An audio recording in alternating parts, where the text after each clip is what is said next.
All right, so like Rick mentioned, and I'll get into that because that's actually coming up on future slides. Okay, so we kind of discussed the NAT mode and router mode already. So these are the two modes in the current standard stable software. NAT mode's pretty simple. Router mode, pretty simple as well. So to explain more on the bridge mode, here we have a kind of a diagram of what the packets would look like. So when the UE attaches, it's going to do a DHCP procedure, and then you can see it shows, for example, if you're doing pings, what that would look like. So, you know, basically the actual interface for that IP address is on the eNode B, and it just does a one-to-one mapping. So every UE that attaches essentially creates a new interface on the eNode B.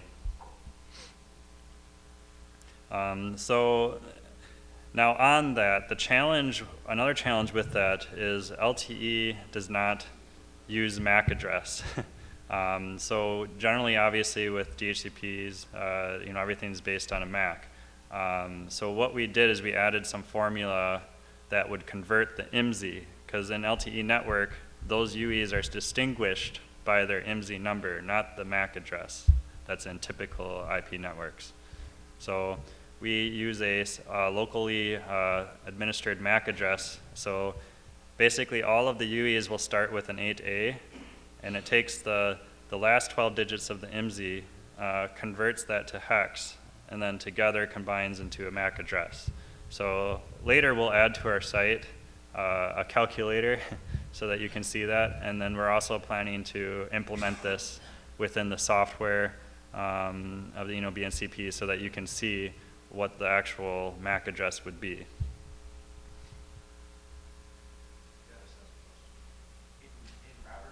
Yeah.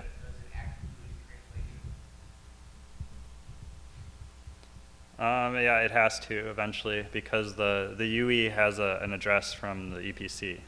So it has to translate the IP from the router mode to that, yes.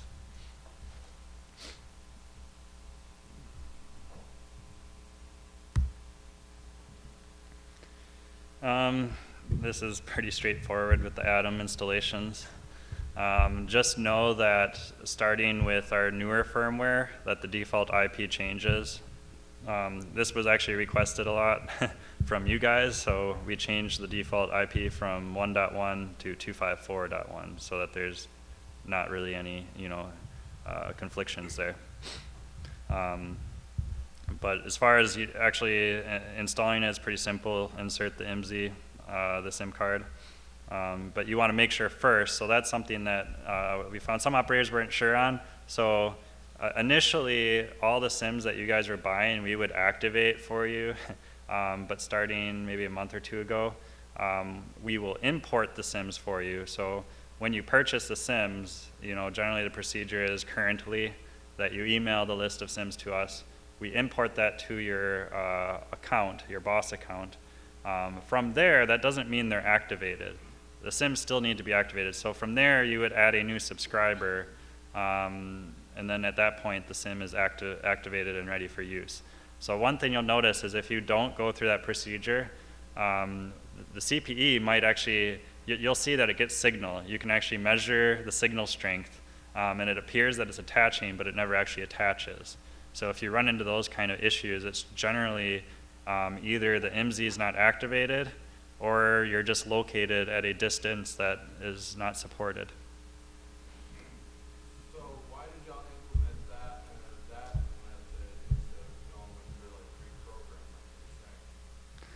Well, we're trying to, we're migrating to a procedure where you guys can manage that. And typically, when you add a new subscriber in an LTE network, you want to associate, you know, what is their SIM card. You want to enter their contact information, right? So you can manage all your subscribers. Right now it was very generic. We just entered your business name. But typically you want to enter your subscriber information, what is their IMSI, what service plan are they using, right? So those are things that we won't know anymore, right? Because we're starting to support, starting with the beta software, that rate limiting is working now. By default, it's a 100 by 100 service plan, but typically you would want to select what service package that customer would use. We're trying to migrate too so that when you purchase SIMs, you get an activation code, so you don't need to send us a list. So we're migrating towards that method as well. So eventually it should be all self-managed, right?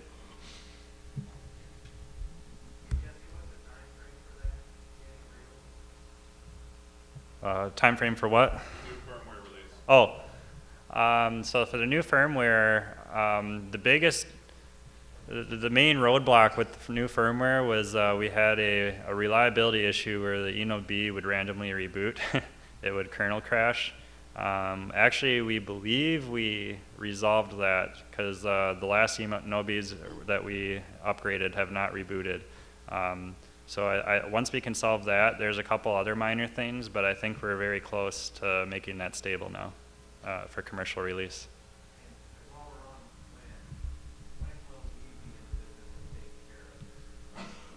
Okay, and that's for so technically we support that now. We just have to educate the distributors better on that.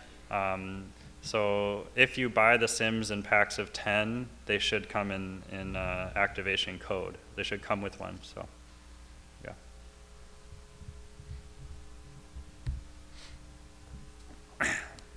Okay, so when you're aligning the actual CPE, typically you'll go to the LTE settings page, not the actual home page or overview page. You'll go to the LTE settings page, as this shows most of the metrics. For those that don't know, the default refresh speed is not very fun, 10 seconds. But you can actually adjust this on another page. You could adjust this to make it a little bit better. Just note that as anyone that's deployed the CPEs, as you probably could tell, it's pretty generic looking based on OpenWRT. We have a whole team dedicated to redeveloping the software. So we have a whole new web GUI that will have a much better alignment page and a lot more features, which will be a lot more friendly. So that roadmap, I know it's pretty soon. I just don't know the exact date, but yeah, but we'll have a whole new refreshed web GUI. So the qualifying installs, these are typically what I recommend is something at a 110 or greater for the RSRP. RSRQ at least 110 or greater. Now RSRQ, it's also affected by the cell load as well as how many antennas are being used. So this one, if you end up going with any 4x4 solution in the future, the RSRQ will actually be higher because it's based, the more antennas you add, the higher that, or weaker I should say, that's going to get. And a CINR of 10 or greater is typically desired as well. Okay, so another page to overview is the scan mode. So a lot of times we may ask that you guys PCI lock to a specific cell. The main reason for that is that you go, especially if you have multiple ENOBs, you can guarantee which one you want to connect to. But in a sense, it kind of whitelists it because we have had issues where if the CPE disconnects due to interference or whatever other issues, it might not reconnect. By PCI locking, you can help mitigate that. And when you lock, you'll notice you lock it based on the EIR-FCN, which is that number I already discussed with the frequency that's associated with it, and the PCI. Now you need both parameters. I think the main reason for that is you can have the same PCI on different frequencies.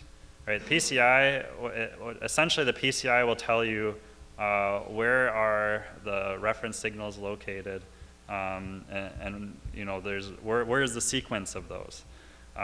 So if you have different bands or different frequencies, you can repeat the same PCI in the same direction. So that's why you can't just simply do it based on PCI, because there could be multiple cells with the same PCI. That's actually quite normal. Go ahead. Is there any future plans on coming up with a better way to do this? Yeah, so I know the main, I think the biggest challenge is if you need to change the frequency. Obviously, that's difficult when you have so many locked to a certain one. I've seen some, I've seen some people like add a whole list of frequencies, because this is not a single entry, it's a database. It's a list. But that's not ideal either. So we are implementing, and our OMC product managers here, we can ask him about that a little bit later, but we're implementing ways that within the OMC, if you change the frequency of the ENOB, we're looking at different techniques where it would change all of the CPEs as well. So if you do it through the OMC, we're hoping that would help resolve that issue as far as having to change every CPE if you change the frequency. What is the disadvantage of not PCI locking? Because we've kind of been discussing the ability for some devices to roam the network.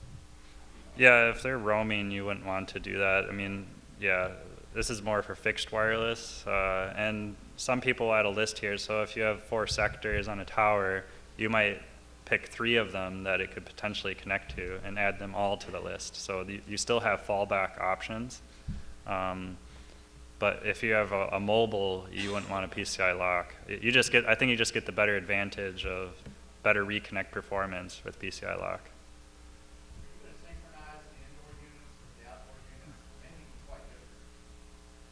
Oh yeah, I think that's merged. Yes, it's merging eventually. Yeah. I'll echo what the gentleman over there said. Straight up PCI lock is maybe the most recent employee at Baicells as an operator 3 months ago. PCI lock, all I wanted, locking the frequency, I think it's a horrible idea. Because we do, particularly in this band, we do have to hand around from time to time with our tenants. Or nothing, with our friends and neighbors, so all our, to do it.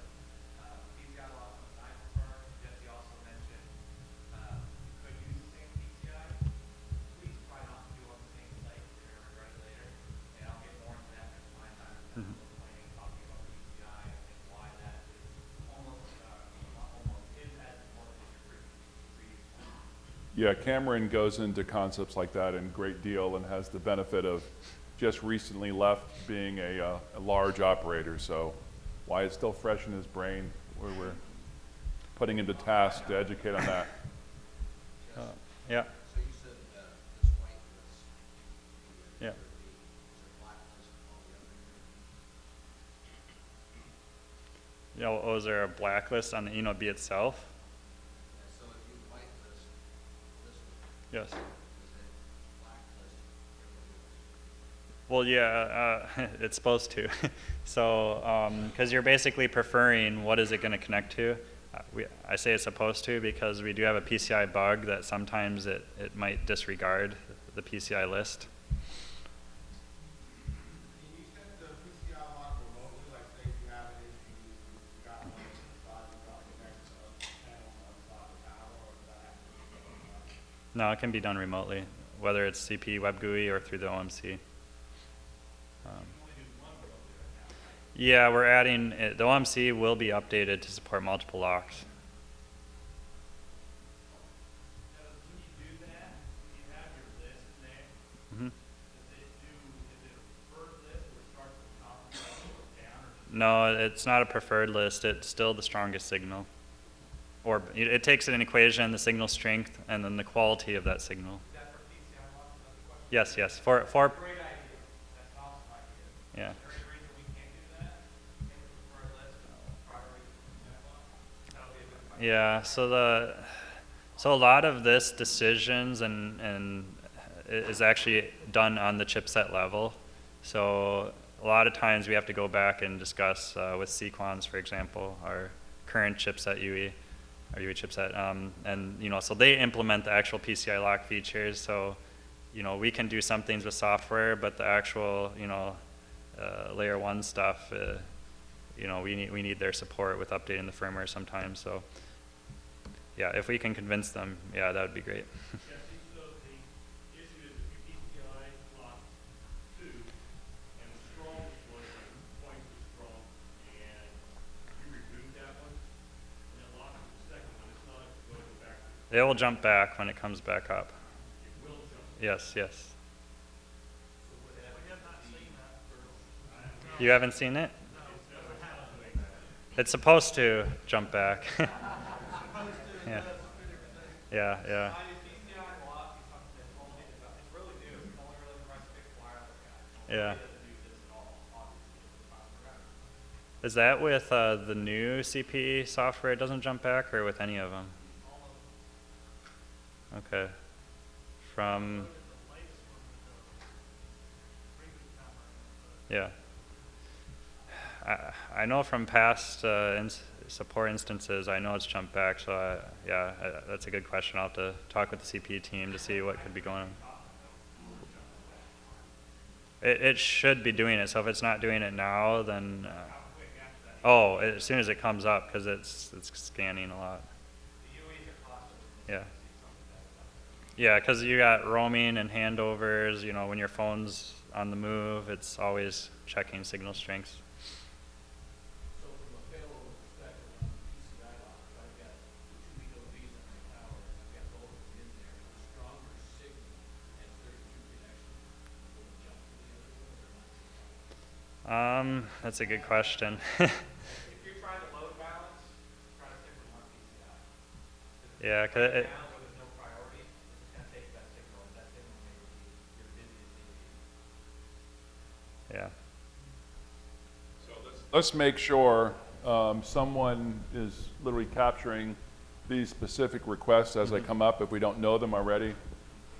So that one, I guess, is for June, right? To note that one. I want to make sure he heard it. So maybe repeat that. He's looking up now. Yeah, well, yeah, we can talk a little bit out in the break. Yeah. Maybe I get just some want to make sure it's captured. potentially get and some answers, today. want to make sure it's not forgotten. Yep. So we have a cutoff at 12, right? After Cameron, there's a break after you, and then Cameron does. Do your piece before after lunch? Mine's after lunch. But lunch is 12. I need some energy to regrip. Okay, I just need to know when to cut off. Okay, so another page to look at within the CPE is the web setting page. This is where you can allow remote access to the ENOB. So you would look at the HTTPS enable and allow HTTPS login from WAN. You would look to enable those, and that will allow you to remotely access it. If you forget to do that at the install and you still want a later remote access into it, you can, from the OMC, enable this feature as well. The other thing is, on this page you can set, you'll notice that it's set to 10. You can actually set the refresh time. So if you're doing alignments, you could use this to get better refresh performance.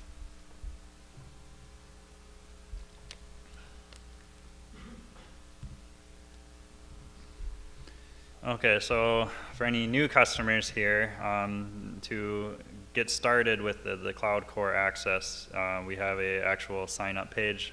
So I have the link on here for that.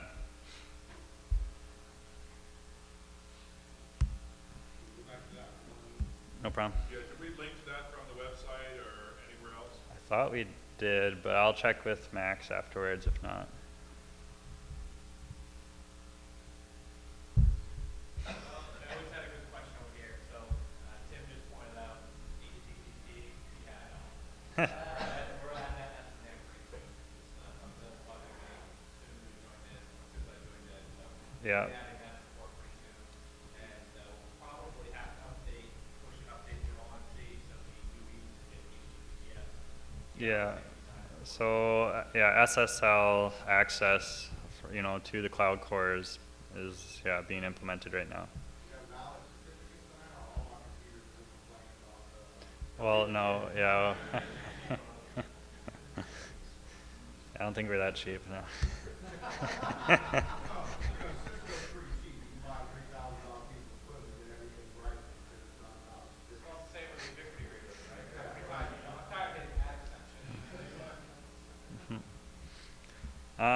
So I think we already walked through this, because starting with the new software, you can do rate limiting. But we kind of already walked. If you buy new SIMs today, just email us the list of MZ numbers so we can import it to your account. And then we'll be training the the distributor soon so that we can do, that they know how to send the activation codes with that. So you don't need to bug us every time you purchase SIMs. Yeah, I'd like to mention something while you're on this. So, there's a million ways to communicate with us. That obviously is the most important email to get tickets actually registered. It goes all automatically into Zendesk. We all see it, every issue that comes in via Slack. Many of you guys use the Baicells operators support page. Never forget that's an informal method. It's like sitting in the service bay of a dealership, when everyone's got an issue. But that's an informal method. It's not the formal method. There's also a community forum, which we link to on our website, the na.baicells.com. Not a lot of people use that forum yet, but we deposit a lot of information and documents and things like that there. But also, if you scroll to the bottom of the web page, you'll see links to documentation, support, community forum, a bunch of these things. So I just want people to remember that the Facebook page is kind of a free-for-all. It's intentional on our part because we're trying to be very open, let it all hang out, let you guys see the dirty laundry because this is a small industry. Everyone hears about it anyway, so we might as well get it on out there, and then you get to see how we respond to stuff. But for logging a specific issue, please go through and get ticketed. So it's not just for you, it's for us so we capture the issue. Like what you mentioned and not jumping back, if that's not captured, it's like the tree falls in the woods and we're not there to hear it. I don't know, the tree fell. So get your issues logged, please. It's one thing to note and clarify. When a CPE attaches to your eNode B, connects up, that doesn't mean it's going to automatically be provisioned in the OMC. So just to note, anytime you buy new equipment, you do need to go to this page to onboard them. So yeah, we have the devices menu. You would add the serial number to import the eNode B, and then the MAC address for the CPE.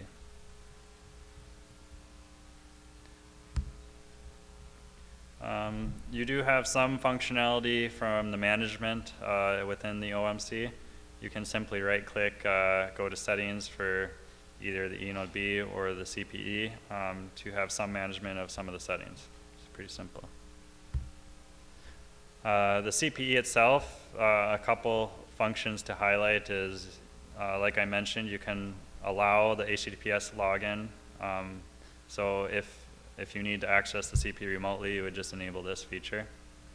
And PCI lock, currently we can only do one, but we'll be adding a list feature later.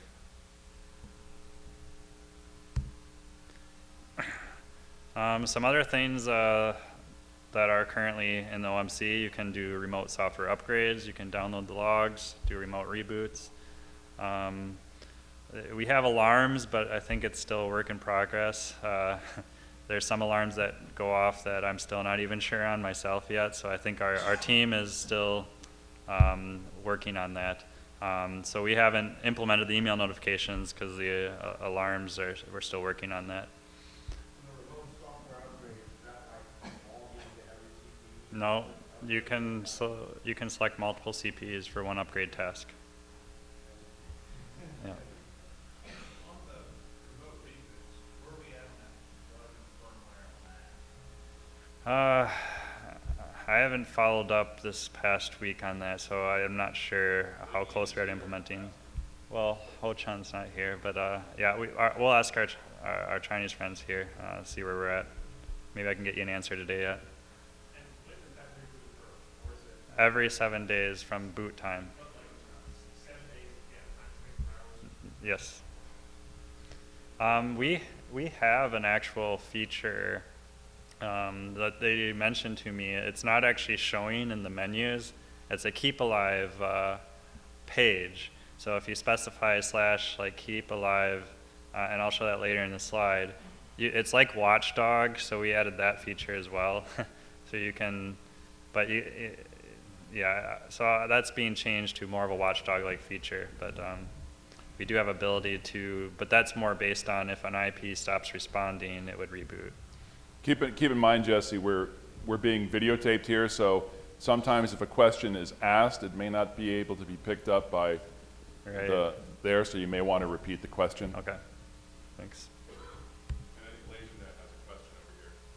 I was gonna ask you were bringing up the remote updates.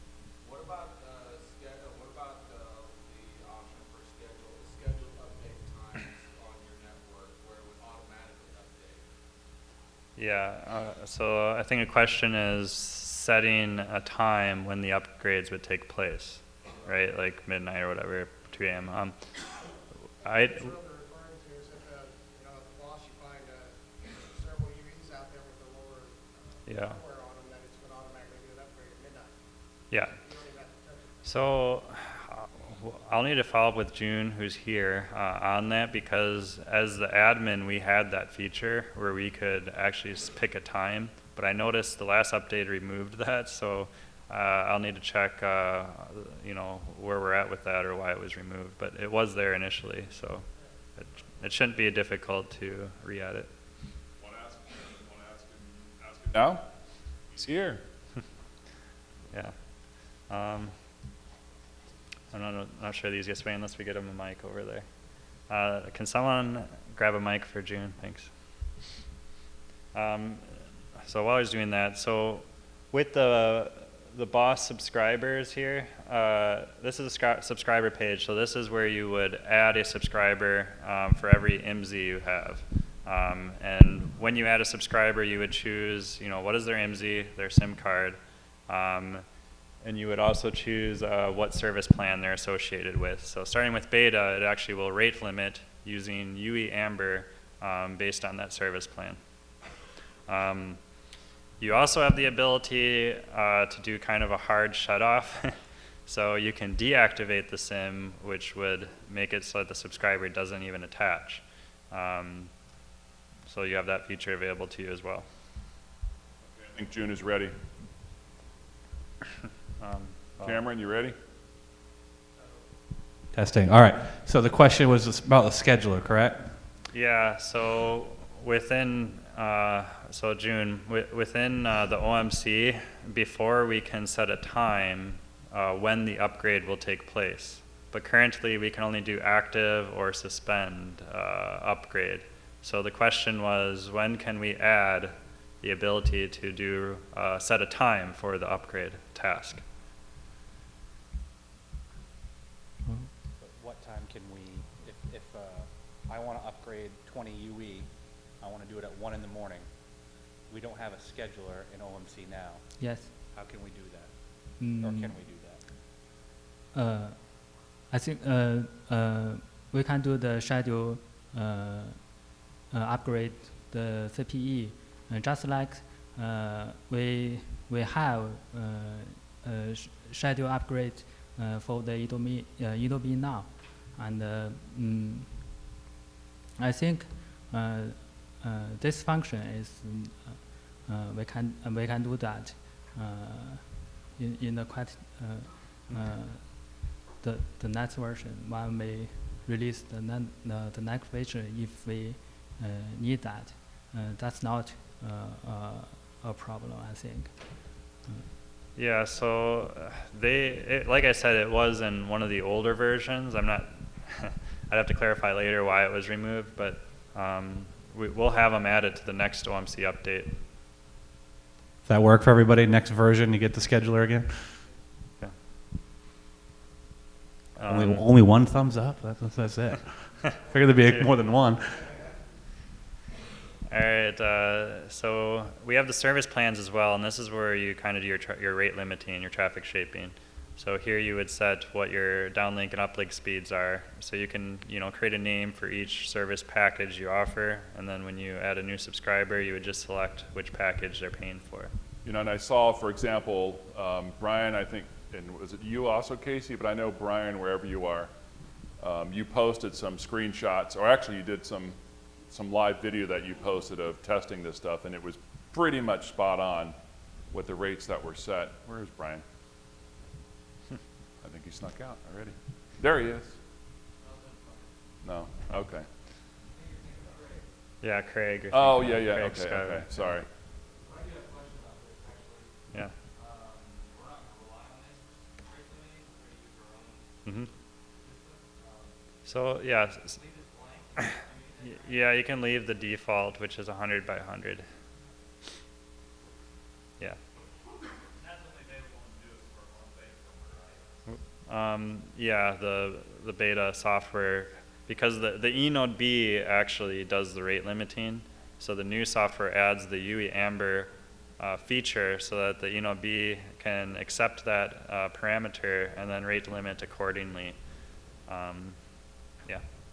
So Yeah, I mean, we had expected that layer 2 initially, really in the beginning of February, but some rather serious, bugs were there, so I'm pretty sure no one wants us to release it in that form. So we just got to drive through it and work through that. But it should be very close to being nailed down. I think most of everything is nailed down. Jesse, how much more you have before we I can have hit to a break? maybe 5 more slides. Okay, let's do that. Okay.